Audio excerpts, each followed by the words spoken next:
bubblegum to hold this together. So, well, thank you, and I want to certainly acknowledge my panelists here.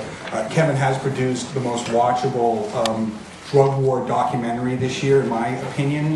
About 10 have been coming out every year for the last 3 or 4, and his has the best and broadest and most comprehensive editing to give you a good idea of what was going on when you filmed it, which has probably been about a year. When did you put it to bed?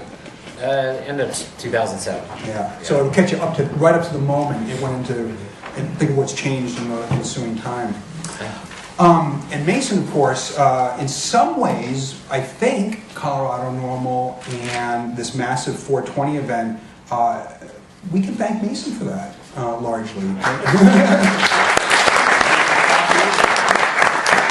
Mason moved out from the East Coast to here and decided, this was really going to be the place that he wanted to try to reform laws. That, not surprisingly, even though he's based in Denver, Boulder was an obvious place to help get going and to take advantage of this 420 event, which now, tomorrow, will be the biggest, most significant one.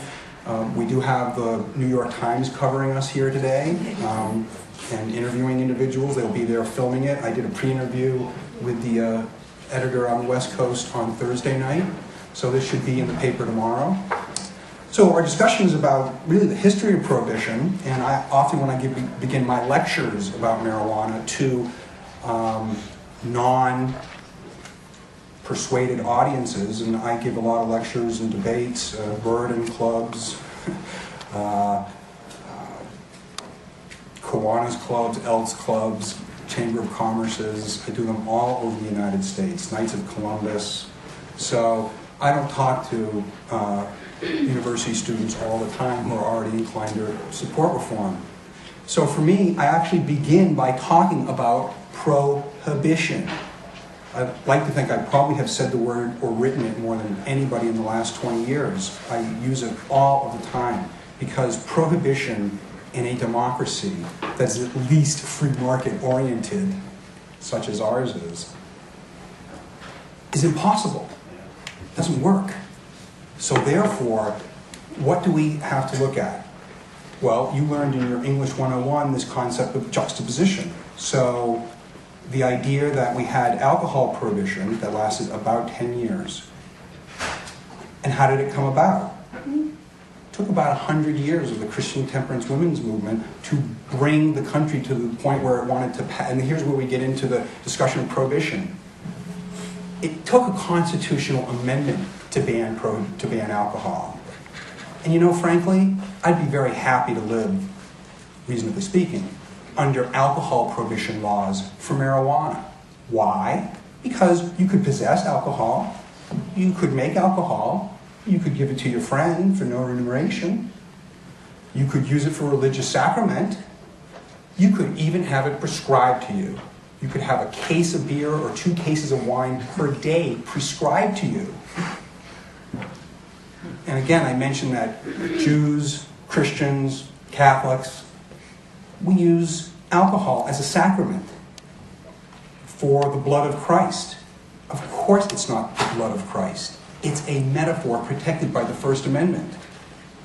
So, alcohol prohibition comes about after about 100 years of social agitation and kind of self-evidence. Alcohol destroys families. Alcohol is problematic. Alcohol kills people. People are in the street, drunk.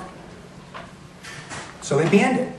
And they did it so in the most lawful, respectful way you can to the Constitution. They passed a constitutional amendment. And of course, 10 years after recognizing the 7 golden rules of prohibition, the failures of prohibition, which we'll talk about a little bit later, they ended up, of course, having to pass another constitutional amendment. Show me in the Constitution anything about banning cannabis. There is no authority in the Constitution that allows the federal government to ban a plant. Marijuana was banned in 1937 as a fiat of legislation. Now, as you probably have figured out at this point in your lives, those of you who are undergraduates, the government taxes almost everything. Every service, everything. And so what the government can surely do is tax So in 1937, the Marijuana Tax Stamp Act was passed. And for me, the great sophistry begins by government just simply not issuing the tax stamp. And that's what they just didn't issue the tax stamp. They also banned medical cannabis. Pharmacists had 4 to 5 years to get rid of all of their prescriptions for cannabis, for which there were dozens by companies like Park Davis, etc. And then, of course, we get into the sweet irony that we didn't even talk about upstairs in the hemp discussion, is that we banned marijuana in 1937, the plant, marijuana. And yet, because of the biggest human endeavor of all times, World War II, we needed this most valuable plant. Those of you who are familiar with this topic know that the base word for canvas is cannabis. And we needed more canvas and more rope and more cordage and more seed oil than we ever did in human history. And so our grandpa, my grandfather was a rear admiral, they fought the World War II with hemp all around them. And so we made it legal and we subsidized it. And so in places like Minnesota, Wisconsin, Oklahoma, hundreds of millions of marijuana plants were grown and subsidized.